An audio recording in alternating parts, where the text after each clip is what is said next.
बिस्मिल्लाहिर्रहमानिर्रहीम। अस्सलाम वालेकुम डियर स्टूडेंट्स, प्रीवियस लेक्चर के अंदर हमने डिस्कस किया था स्ट्रक्चर ऑफ नेफ्रॉन और उसके साथ साथ कुछ फंक्शन को हमने डिस्कस कर लिया था। आज की इस लेक्चर के अंदर हम डिस्कस करेंगे concentration of excretory product. Urinary system के अंदर कंसंट्रेशन ऑफ एक्सक्रीटरी प्रोडक्ट कैसे पॉसिबल हो रही है, आज का हमारा जो लेक्चर है इस पर होगा। अब कंसंट्रेशन ऑफ एक्सक्रीटरी प्रोडक्ट, अब हमें पता है कि रिस्ट्रिक्टेड सप्लाई ऑफ वाटर अगर हुआ, ठीक है। अब रिस्ट्रिक्टेड सप्लाई ऑफ वाटर के साथ साथ उस वाटर को कंजर्व करना है। उसको कंजर्व करने के लिए किसी प्रिंसिपल की ज़रूरत है। वो प्रिंसिपल बॉडी के किसी पोर्शन के ज़रिए क्या है कंप्लीट होगा। वो बॉडी का वो पोर्शन जो होगा वो है किडनी। अब इस किडनी के अंदर काउंटर करंट और हार्मोनल मैकेनिज्म होगा। ये काउंटर करंट और हार्मोनल मैकेनिज्म हेल्प करेगा कंसंट्रेशन में और उसके साथ साथ रिस्ट्रिक्टेड सप्लाई ऑफ वाटर में वाटर को कंजर्व करने के लिए। देखें, in restricted supply of water the conservation of water is the principal function of the body. अब ये जो कंजर्वेशन ऑफ वाटर है ये क्या है, प्रिंसिपल फंक्शन है किसका, बॉडी का। This is done by concentration of the filtrate. अब ये जो कंसंट्रेशन पॉसिबल होगी वाटर की किसके जरिए, concentration of the filtrate by counter current and hormonal mechanism. यानी वाटर को कंसंट्रेट करना है, वाटर के फिल्टर को कंसंट्रेट करना है, लेकिन वो वाटर का जो फिल्ट्रेट होगा, ठीक है, किसके जरिए होगा, counter current and hormonal mechanism. आप याद रखें कि हमने डिस्कस किया था ब्लड आता है किसके अंदर, ग्लोमेरुलस के अंदर। ग्लोमेरुलस के अंदर ब्लड आने के बाद उसमें जो डिफरेंट चीज़ें होती हैं वो रीअब्जॉर्ब कर ली जाती है। वही फिल्ट्रेट को कंसंट्रेट करना है, वही जो फिल्ट्रेट नेक्स्ट जाएगा, वो फिल्ट्रेट जो नेक्स्ट लूप ऑफ फैलने के अंदर जाता है उस उधर जाके counter current and hormonal mechanism apply होगा, वही फिल्ट्रेट कंसंट्रेट होगा। अब काउंटर करंट मैकेनिज्म, अब असेंडिंग और डिसेंडिंग लूप ऑफ हेनले होती है, ठीक है। अब असेंडिंग और डिसेंडिंग एक दूसरे के ऑपोजिट है। अब उनका फंक्शन भी एक दूसरे के ऑपोजिट है, ठीक है।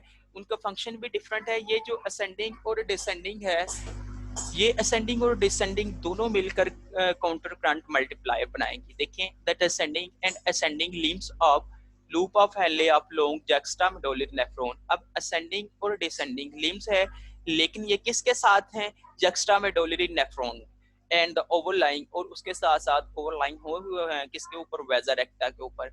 अब आप लोगों को पता होना चाहिए कि वेजा रेक्टा क्या है। हमने कहा था कि ब्लड कैपिलरीज है जो लूप ऑफ हेनले के ऊपर एक्सटेंड हुई है, उसी क्या कहेंगे, वेजा रेक्टा। फॉर्म ए काउंटर करंट मल्टीप्लाई, ठीक है। अब ये तमाम चीजें क्या बना रही हैं, काउंटर करंट मल्टीप्लाई। लेकिन अगर हमने बात करें कि डिसेंडिंग लिंब है और असेंडिंग लिंब है, ये डिसेंडिंग लिंब और असेंडिंग लिंब काउंटर करंट है एक दूसरे के ऊपर, एक दूसरे के साथ, लेकिन इनके ऊपर वेजा रेक्टा है, ठीक है। अब इनका क्या काम है कि डिसेंडिंग लिंब परमिएबल होती है किसके के लिए, वाटर के लिए। अब इसके जरिए यानी डिसेंडिंग लिम्ब में से वाटर क्या है सेक्रेट होगा, वही वाटर किसके अंदर रीअब्सॉर्ब हो जाएगा, वेजा रेक्टा के अंदर, इसके ऊपर, यानी जो डिसेंडिंग लिम्ब के ऊपर, ठीक है, डिसेंडिंग वेजा रेक्टा होगी, उसके जरिए रीअब्सॉर्ब हो जाएगा। अगर हम बात करें असेंडिंग लिम्ब की, अब असेंडिंग लिम्ब क्या है, सेक्रेट करती है सॉल्ट को। ये कैसे सेक्रेट करती है, क्योंकि डिसेंडिंग लिम्ब तो परमिएबल है वाटर के लिए, लेकिन असेंडिंग लिम्ब वाटर के लिए इम्परमिएबल है। इम्परमिएबल का होने के साथ साथ अगर हम बात करें ये वाटर के लिए इम्परमिएबल है असेंडिंग लिम्ब, तो ये सॉल्ट के लिए कैसे परमिएबल हो सकती है, ये सॉल्ट के लिए भी इम्परमिएबल है। लेकिन इधर एक्टिव ट्रांसपोर्ट का मैकेनिज्म अप्लाई होता है, वो एक्टिव ट्रांसपोर्ट पॉसिबल होती है डिफरेंट हार्मोन के जरिए, जिसकी वजह से सॉल्ट सेक्रेट होता है। The interstitial fluid of the kidney is gradually concentrated. अब ये जो interstitial fluid है ये interstitium के अंदर होगा, ठीक है। ये interstitial fluid किडनी के टिश्यूज के साथ साथ जो फ्लूइड होता है, ठीक है, लिम्फ का, उसे interstitial fluid कहेंगे। अब ये gradually concentrated होगा from particle to medullary part। अब ये जो gradually concentrated होगा कार्टेक्स से मेडोला की जानब, कार्टेक्स से मेडोला की जानब। The inner medulla is highly concentrated with the presence of urea। अब ये जो inner medulla है ये क्या है, highly concentrated होता है, क्यों, क्योंकि presence of urea होती है और उसके साथ साथ थ्रो काउंटर करंट मल्टीप्लायर होता है। यानी इधर salt की concentration secrete होती है ascending limb से, तब जाके inner medulla highly concentrated होता है। inner medulla highly concentrated क्यों होता है, क्योंकि इधर यूरिया भी होता है और उसके साथ साथ काउंटर करंट मल्टीप्लायर में असेंडिंग लिम्ब से क्या है, साल्ट सक्रीट होता है, जिसकी वजह से ये इनर मेडुला हाईली कंसंट्रेटेड होता है। The mechanism causes gradual osmotic outflow of water from the filtrate back to the kidney। ठीक है, अब ये जो मैकेनिज्म काज करता है ऑस्मोटिक आउटफ्लो होता है वाटर का, लेकिन यही फिल्ट्रेट किधर जाता है, back to the kidney as it passes downward into descending loop of Henle. अब ये जो पास होने के बाद यानी किसके पास जा रहा है, डिसेंडिंग लूप ऑफ हैनले। यही डिसेंडिंग लूप ऑफ हैनले क्या है, परमिएबल है वाटर के लिए। अगर हम बात करें furthermore ascending loop of Henle does not allow outflow of water, लेकिन ascending loop of Henle क्या है, आउटफ्लो ऑफ वाटर को यानी ये वाटर के लिए परमिएबल नहीं है।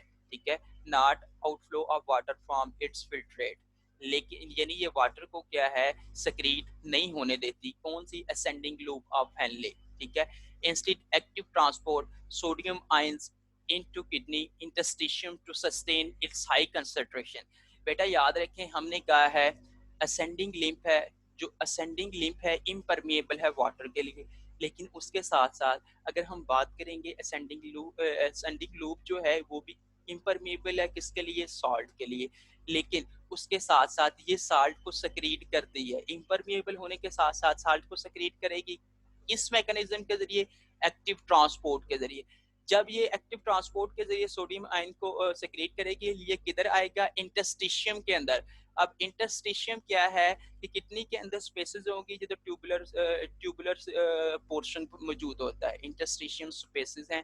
अब उधर जाके जब सोडियम आयन की कंसंट्रेशन ज्यादा हो जाएगी, वही फिल्ट्रेट क्या होना स्टार्ट हो जाएगा, कंसंट्रेटेड होना स्टार्ट हो जाएगा। असेंडिंग लिम्ब परमिएबल है वाटर के लिए, लेकिन डिसेंडिंग लिम्ब इम्परमिएबल है। इम्परमिएबल किसके लिए, वाटर के लिए भी और साल्ट के लिए भी।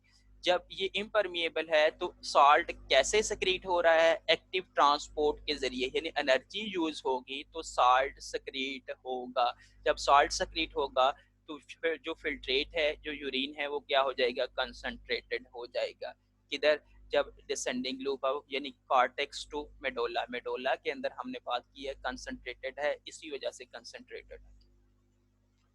अब उसके साथ साथ हमने कहा कि कंसंट्रेशन होने में हेल्प करते हैं, ठीक है, कि काउंटर करंट मल्टीप्लायर और उसके साथ साथ एल्डोस्टेरोन, ये हार्मोन है। ये एल्डोस्टेरोन हार्मोन कैसे काम करता है ये देख लेते हैं। तो the active uptake of sodium in the ascending limb और thick loop of Henle is promoted. अब ये जो उसके साथ साथ ये इम्परमिएबल है और उसके साथ साथ इसका कुछ पोर्शन थिक हो जाता है, लेकिन थिक होने के साथ साथ हमने कहा कि सोडियम को क्या करती है, सेक्रेट करती है। किसके जरिए सेक्रेट करती है, एक्टिव ट्रांसपोर्ट के जरिए। वो एक्टिव ट्रांसपोर्ट किसके जरिए पॉसिबल होती है, एक हार्मोन के जरिए। वो हार्मोन क्या है, एल्डोस्टेरोन है। ये एल्डोस्टेरोन हार्मोन सेक्रेट होता है एड्रीनल कॉर्टेक्स, ठीक है, यानी एड्रीनल ग्लैंड्स जो किडनी के ऊपर होते हैं, वो उसके पोर्शन से एड्रीनल कॉर्टेक्स से ये सेक्रेट होता है। इसके जरिए क्या है, ये हेल्प करता है ताकि सोडियम क्या है, सेक्रेट हो, किससे, असेंडिंग लिम्फ से।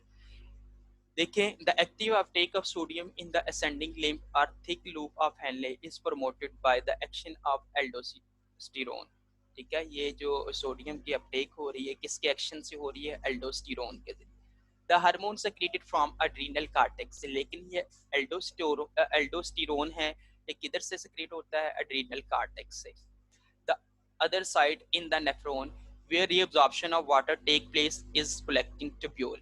अब उसके साथ साथ ये उसे दूसरी रीअब्जॉर्प्शन ऑफ वाटर भी करता है, किधर, कलेक्टिंग ट्यूब्यूल में। अब एल्डोस्टेरोन एक तो इसने क्या कर दिया है, सक्रीट करने में हेल्प, इसने सोडियम को सक्रीट करने में हेल्प करनी है, और उसके साथ साथ रीअब्जॉर्प्शन ऑफ वाटर करनी है, किसके अंदर, कलेक्टिंग ट्यूब्यूल्स के अंदर। ये किसका काम है, एल्डोस्टेरोन का।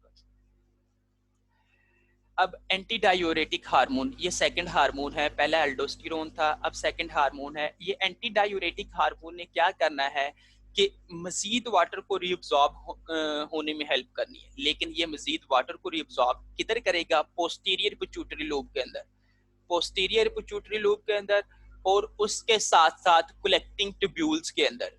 ठीक है, कलेक्टिंग डक्ट के अंदर भी मजीद वाटर को रीअब्सॉर्ब करने में हेल्प करेगा। ये रीअब्जॉर्ब होकर वाटर किस में आ जाता है, वेज़ोरेक्टर यानी ब्लड का पेल्डेस के अंदर आ जाता है, वही किसके दोबारा किधर चला जाता है, ब्लड के अंदर चला जाता है। देखें the other side in the nephron where reabsorption of water take place is collecting tubule. अब reabsorption of water takes place हो रही है किसमें, कलेक्टिंग ट्यूब्यूल्स के अंदर। लेकिन इस कलेक्टिंग ट्यूब्यूल्स के अंदर कौन सा हार्मोन हेल्प कर रहा है रीअब्जॉर्प्शन में, anti diuretic hormone. Anti diuretic hormone release from posterior pituitary lobe, ठीक है। अब पोस्टीरियर वो एड्रिनल कार्टेक्स से हुआ था अल्डोस्टेरोन, लेकिन ये याद रखें पोस्टीरियर पिट्यूटरी लोब, ठीक है, लोअर पिट्यूटरी लोब से क्या होगा कि ये रिलीज होगा, act to actively transport water from filtrate in distal tubule. अब ये एक्ट करेगा एक्टिवली, यानी एक्टिवली एक्ट करेगा, उस फिल्ट्रेशन को फिल्ट्रेट करेगा इन डिस्टल ट्यूब्यूल के अंदर, and collecting tubule back to kidney. Distal tubule और कलेक्टिंग ट्यूब्यूल, ठीक है, इन दोनों के अंदर फिल्ट्रेशन पॉसिबल करेगा। उस फिल्ट्रेशन पॉसिबल करने के साथ साथ फिल्ट्रेट की फिल्ट्रेशन पॉसिबल करेगा, उसके साथ साथ उसमें से वाटर को रीअब्जॉर्ब कर लेगा, ठीक है। बाकी जो चीज बचेगी वो यूरिन होगी, वो यूरिन कितना 1% होगा टोटल फिल्ट्रेशन का, ठीक है। अब एल्डोस्टेरोन ने सोडियम और वाटर को रीअब्जॉर्ब किया था। अब अगर हम बात करें एंटी डायूरेटिक हार्मोन ने, इसने डिस्टल ट्यूब्यूल और कलेक्टिंग ट्यूब्यूल के अंदर वाटर को रीअब्जॉर्ब करने में हेल्प की है, किसके जरिए, एक्टिव ट्रांसपोर्ट के जरिए। अब यही जो कलेक्टिंग ट्यूब्यूल है, ये कलेक्टिंग ट्यूब्यूल किसके अंदर के ओपन होती है, एंड होता है पेल्विस के अंदर। ये पेल्विस से यूरेटर स्टार्ट हो जाता है, वो जो हमने यूरिनरी सिस्टम में डिस्कस किया था। बेटा जो हमने तमाम बातें डिस्कस की हैं ये इस स्लाइड्स के अंदर तमाम बातें क्या है समराइज की गई हैं। अब थोड़ा सा आप ध्यान दीजिएगा। अब हमने ये बात की है ये वुमेन कैप्सूल है, ठीक है, और उसके साथ साथ ये ग्लोमेरुलस है। अब ये वुमेन कैप्सूल और ग्लोमेरुलस ये रेनल कैप्सूल कहलाता है, और उसके साथ साथ ये डिस्टल प्रॉक्सिमल ट्यूब्यूल्स हैं। अब प्रॉक्सिमल ट्यूब्यूल के साथ साथ ये नीचे की तरफ एक्सटेंड कर रही है प्रॉक्सिमल ट्यूब्यूल। अब ये क्या कहलाएंगी, ये कहलाएंगी डिसेंडिंग लूप ऑफ फैनले। अब डिसेंडिंग लूप ऑफ फैनले के साथ साथ ये असेंडिंग लूप ऑफ फैनले है। ये असेंडिंग लूप ऑफ फैनले के बाद क्या आ जाता है, distal distal tubule, distal convoluted tubule भी कह सकते हैं, डिस्टल ट्यूब्यूल। अब डिस्टल ट्यूब्यूल के बाद ये आ जाता है कलेक्टिंग डक्ट, ठीक है। ये था स्ट्रक्चर ऑफ नेफ्रॉन। और उसके साथ साथ हमने बात करें ब्लड कैपिलरीज की। ये ब्लड कैपिलरीज इंटर हो रही हैं ग्लोमेरुलस से, अब ये एक्सटेंड हो रही हैं, या अब ये जब ये एक्सटेंड हो रही हैं तो ये देखें नीचे की तरफ आ रही हैं। अब ये जो नीचे की तरफ आ रही हैं ये बना रही हैं वेजा रेक्टा, ठीक है, ये बना रही हैं वेजा रेक्टा। वेजा रेक्टा बनाने के साथ साथ ये दोनों यानी असेंडिंग और डिसेंडिंग दोनों के ऊपर मौजूद हैं, ठीक है। और इसी तरह ये देखें तमाम रीअब्जॉर्प्शन करने के बाद दोबारा किस में जा रही हैं, ग्लोमेरुलस में। अब हमने ये तमाम स्ट्रक्चर डिस्कस कर लिया है। अब ये असेंडिंग और डिसेंडिंग दोनों मिलकर लूप ऑफ हेनले बना रहे हैं। अब हम इनके फंक्शन की बात कर लेते हैं। ब्लड आया किसके पास, ग्लोमेरुलस की आर्ट्रियोल्स के पास। अब ब्लड का बहुत ज़्यादा प्रेशर था, प्रेशर होने की वजह से इधर क्या कि ये क्या फिल्ट्रेट होगा। लेकिन याद रखें इस ब्लड के अंदर सॉल्ट्स, ग्लूकोज, अमाइनो एसिड और यूरिया एटसेट्रा मौजूद हैं। अब इस ब्लड जब फिल्टर होगा, अब फिल्टर किस में होगा, ग्लोमेरुलस के अंदर। इसकी वॉल पोरस होती है, वही ब्लड फिल्टर होके वुमेन्स कैप्सूल के अंदर आ जाता है। इसको कहेंगे ग्लोमेरुलर फिल्ट्रेट। अब जो ब्लड है फिल्टर होके किस में आ चुका है, वुमेन्स कैप्सूल के अंदर आ चुका, वो दोबारा किस में जाएगा, प्रॉक्सिमल ट्यूब्यूल के अंदर जाएगा।